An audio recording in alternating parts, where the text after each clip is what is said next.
in honor of Valentine's Day next week, we're going to have a discussion about different things that you wouldn't do or do in a relationship.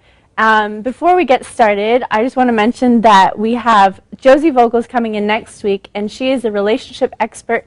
They call her the Carrie Bradshaw of Canada, and she's going to be at Progress next Thursday, which is Valentine's Day, 12 o'clock noon in the main events hall, and she'll be answering all your questions about dating, relationships, anything you want to ask her. I hear she's really open and she'll answer anything. So let's get started. We have a couple of people here who are going to answer these questions. We have Connor, and we have Rayanne, and we have Cheyenne. So let's get started.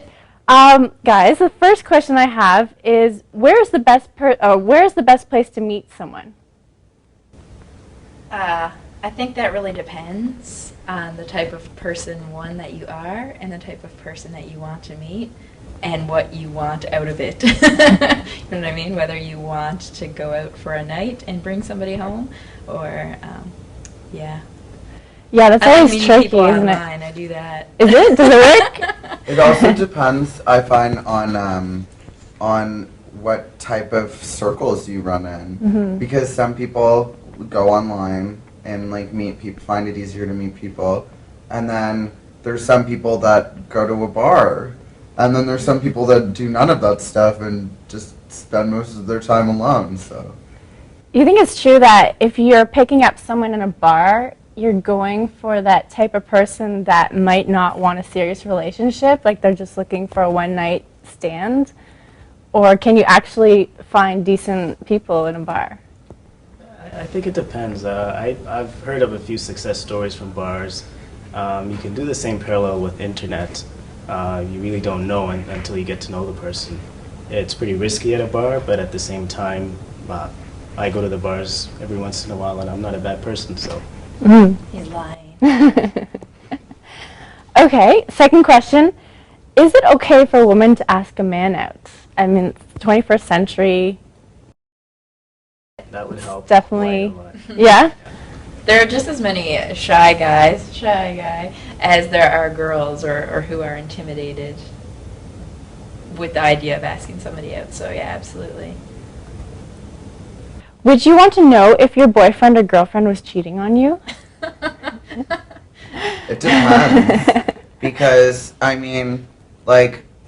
kind of different for, between gay and straight relationships, you know what I mean? Because, in gay relationships, a lot of them, they're open, you know what I mean?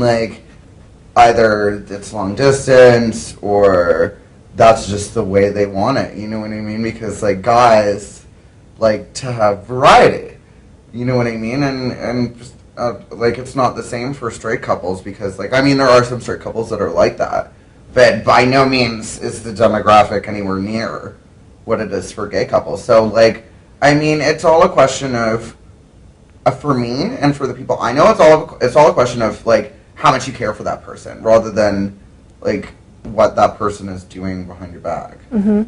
So it really depends on the person and whether they're open with, wanting to know, too? Exactly. Okay.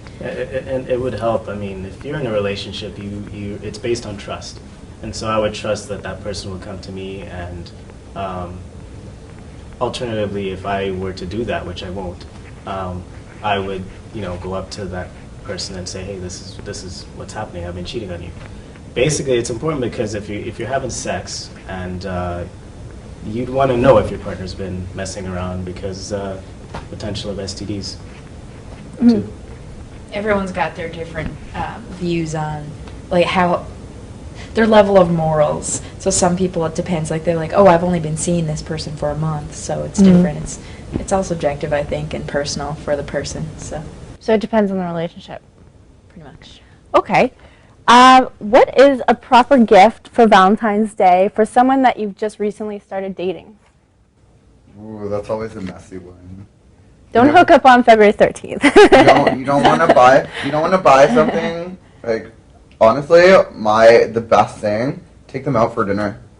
You know what I mean? Mm-hmm. Don't get something for somebody that you have been, I think the cutoff point, I don't know if you guys will agree with me, 3 months, if you have not been going out for 3 months before that Valentine's Day, don't get them. Like, I mean, in my experience, take them out for a nice night. You know what I mean? Maybe like wine and dine them. But I mean, don't buy something like that. You know? I made that mistake. What happens if it's too late to get reservations anywhere? Get them flowers. Make them dinner. You Some know, people make 'em hate dinner flowers, though. I've got friends who are like, I don't want them to buy me flowers. And I hate all cheesy stuff. If anybody got me anything that was whatsoever cheesy, romantic, I'd be like, I don't want this. Take it back.